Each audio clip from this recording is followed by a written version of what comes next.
Hi. Grief diary. It's been 1 month to this day since Forrest, my son, OD'd in his bedroom.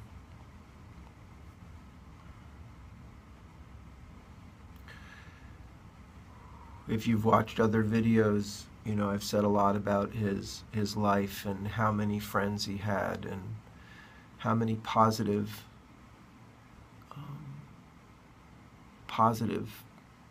structures. I think it's the best word, like his MMA gym, his school, and his roommates, to me, constitute, and his work, his jobs, they loved him. So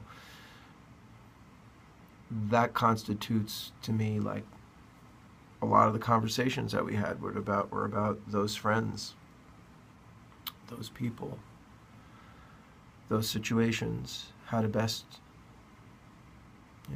comport himself. And we talked about it, and each one of those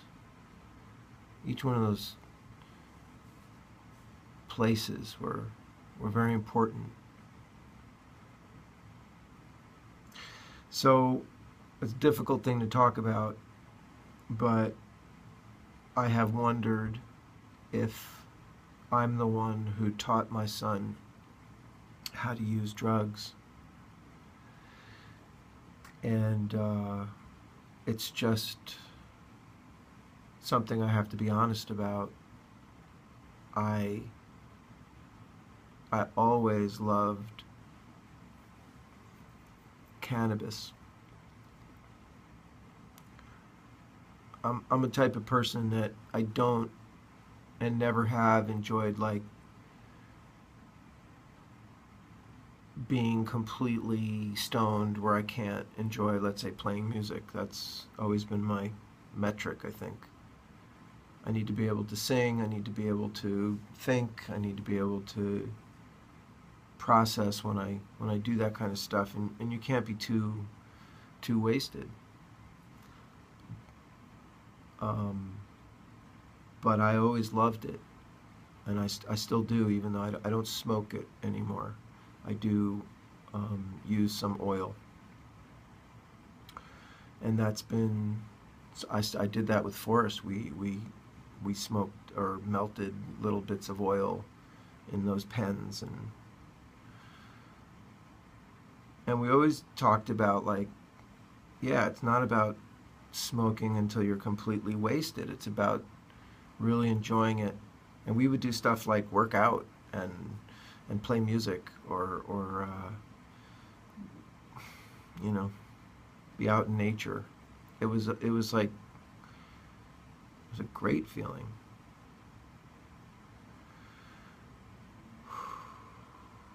I was addicted to, I smoked cigarettes. Most people don't think that cigarettes are a big deal, but they are, and they're really, really harmful. And there's really no good reason to smoke them except that you're addicted. There's no benefit, there's no upside. So we eventually eliminated that out of our family life.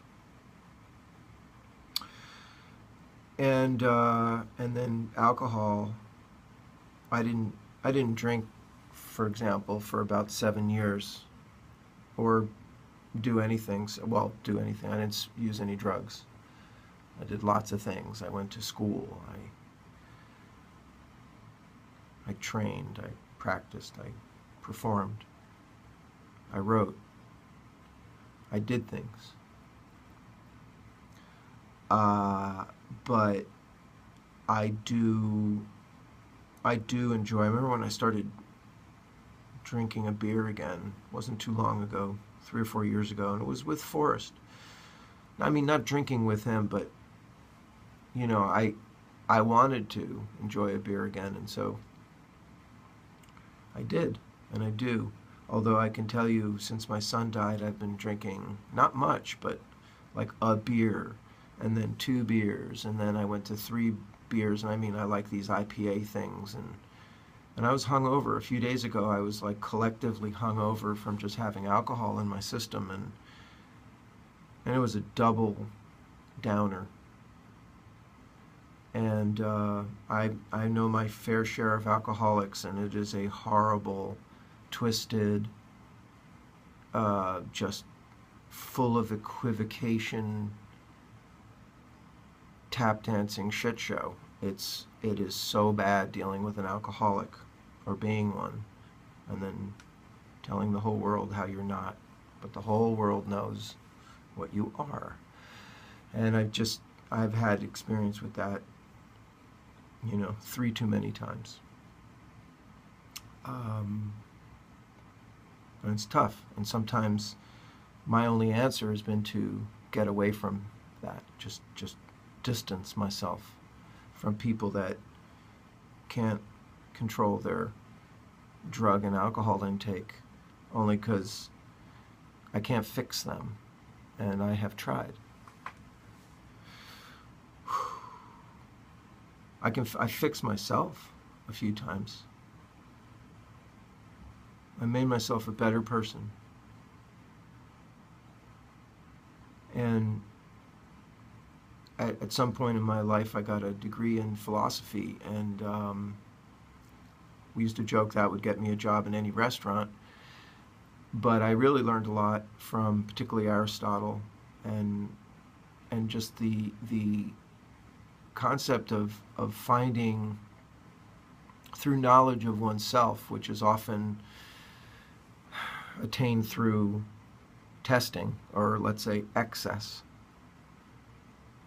You can find a balanced place to enjoy a measure of your virtues and your vices. I like certain vices. I still kind of refer to them as vices, but I only enjoy them at distance, and that's just a tricky game. But it is enjoyable. It is pleasurable to have a little bit of cannabis, or to drink a beer once a week when you're not still fucked up from the last one. And I never liked putting chemicals in my body, or powders or chemicals, and I wouldn't ever stick something in my bloodstream just because I just don't trust. I don't believe there's anything there, for me to learn. I don't buy that. But I just don't. I just couldn't. I couldn't fulfill my first rule, which is safety. That's like kind of my first idea. That's what I taught my kids: safety, manners, and have fun. Those were like 3 ideas. And Forrest violated the first idea for the third. And so anyway, my point was, did I teach my son that it was okay? I certainly did not leave any room for him to think that heroin or anything like that is okay. So you have your vices, but do they kill you? Do they degrade your life daily and that of your family and your community? You think you might be fine, but everybody else is trying to tell you that you're ruining the experience of life. Know thyself. Know thyself. And nothing to excess, which sometimes is achieved through knowing thyself, which can only be achieved through excess. It's tricky.